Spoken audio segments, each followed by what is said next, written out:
आपने जब किसी से बात की तो आपने शायद ज्यादा लाउड होकर बात की, आपने शायद किसी को उस तरह ड्यू रिस्पेक्ट नहीं दी जो कि आपको देनी चाहिए थी कि आप किस तरीके से उनके साथ बात करते हैं। हम एट द सेम टाइम हमारी एक्सपेक्टेशंस इतनी हाई होती हैं लोगों से कि हम अपने आप को तो कभी गलत कह ही नहीं सकते क्योंकि हमने कुछ गलत कभी किया ही नहीं है। अस्सलाम वालेकुम, मैं हूँ समीना अमजद, अरफा करीम की वालदा। जैसे कि आपको पता है कि हर दफ़ा कोई नया टॉपिक होता है, कोई नई डिस्कशन होती है। तो इस दफ़ा की जो मेरी डिस्कशन या टॉपिक कह लें वो है कम्युनिकेशन स्किल। आपने बहुत सारा लिटरेचर पढ़ा होगा कम्युनिकेशन स्किल के बारे में, बहुत सारी वीडियोस भी देखी होंगी, ये कोई नई बात नहीं है। लेकिन मैं ये चाह रही होती हूँ कि जो बात कीजिए उसको प्रैक्टिकली हम इम्प्लीमेंट कर सकें अपनी डे टू डे लाइफ में।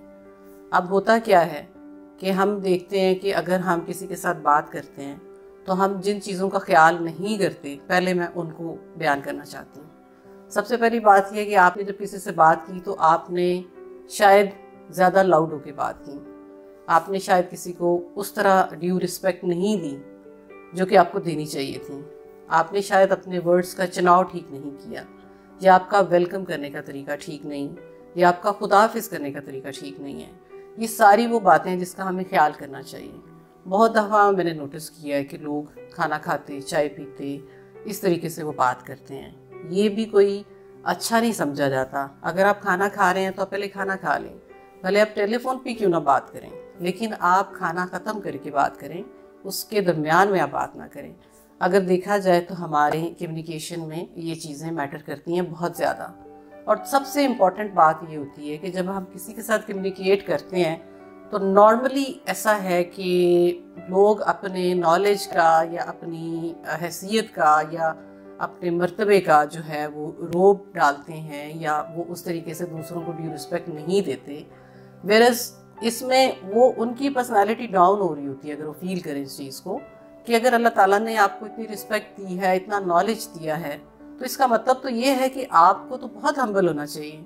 क्योंकि तालीम और एजुकेशन और हमारा एनवायरनमेंट, हमारी वैल्यूज़, हमारा मज़हब, हर चीज़ हमें ये सिखाती है कि हमें बाअदब होना चाहिए, हमें एक दूसरों के साथ उनकी ड्यू रिस्पेक्ट जो है उसका ख्याल करना चाहिए, हमें लोगों के साथ अच्छे से बात करनी चाहिए।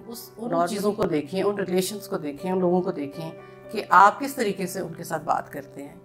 हम एट द सेम टाइम हमारी एक्सपेक्टेशंस इतनी हाई होती हैं लोगों से कि हम अपने आप को तो कभी गलत कह ही नहीं सकते क्योंकि हमने कुछ गलत कभी किया ही नहीं है। ये सबसे बड़ा लोगों का वहम है। अगर आपने कहीं पे भी कोई भी किसी किस्म की चेंज लानी है तो सबसे पहला काम जो आपको करना चाहिए वो ये करना चाहिए कि आप अपने आप को इम्प्रूव करें। एक्सपेक्टेशन लेवल जो है वो तो बड़ा आसान है किसी के लिए भी कि मैं आपसे ये एक्सपेक्ट करता हूँ, मैं आपसे ये, पहले विन ओवर करना पड़ता है, पहले लोगों के दिल जीतने पड़ते हैं। और जब हम किसी के साथ बात करते हैं, कम्युनिकेट करते हैं, तो हम इन चीज़ों का ख्याल नहीं करते कि हमारी बॉडी लैंग्वेज तो कुछ और कह रही होती है और हमारा जो कहते हैं हम वो कुछ और होता है। अब आप सोच रहे होंगे कि मैंने क्या कहा, मैंने तो ऐसी कोई बात नहीं की। लेकिन आप अगर किसी से अनॉय हैं या किसी से नाराज़ हैं तो वो आपकी बॉडी लैंग्वेज से अगले इंसान को वो चीज़ कन्वे हो जाती है कि आपको अच्छा नहीं लगा किसी का आना। आप बड़े रूड होके बात करते हैं कि जी क्या बात थी, हाँ जी खैरियत थी, आपका फ़ोन आया, मैं बिज़ी हूँ, मैं आपको फिर बात करूँ। ये बड़ी नॉर्मल सी चीज़ें हमारी ज़िंदगी में हैं जो हम डे टू डे रूटीन में करते हैं, लेकिन इन चीज़ों का कितना बुरा असर पड़ता है हमारी फिज़िकल और मेंटल हेल्थ पे, इसका कभी किसी ने सोचा ही नहीं है। तो मैं आपसे ये रिक्वेस्ट करना चाह रही थी कि हम जब किसी से बात करें तो सादा ज़ुबान में बात करनी चाहिए, क्योंकि कम्युनिकेशन का तो मतलब होता है कि हम शेयर करें, हम बात करें, हम कांटेक्ट करें, हम एक रेपो डेवलप करें, हम एक आपस में एक ताल्लुक़ को परवान चढ़ाएं। अगर उन चीज़ों में से अगर आपने कम्युनिकेशन स्किल के बारे में कभी तवज्जो ही नहीं दी, अपने आप को कभी इम्प्रूव करने की कोशिश ही नहीं की, तो फिर कसूर किसका है?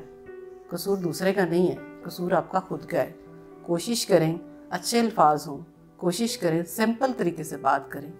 अगर हम अपनी कम्युनिकेशन स्किल को बेहतर बनाएं, हम अपने जब भी बात करें तो हमारा आई कांटेक्ट कैसा होना चाहिए, अल्फाज का चुनाव कैसा होना चाहिए, जेस्चर कैसा होना चाहिए, बॉडी लैंग्वेज कैसी होनी चाहिए, इन चीज़ों का ख्याल करें, किसी की दिल आज़ारी ना करें। आपकी दुआओं की और आपके साथ की हमेशा ज़रूरत रहेगी। Thank you very much. अल्लाह हाफिज़।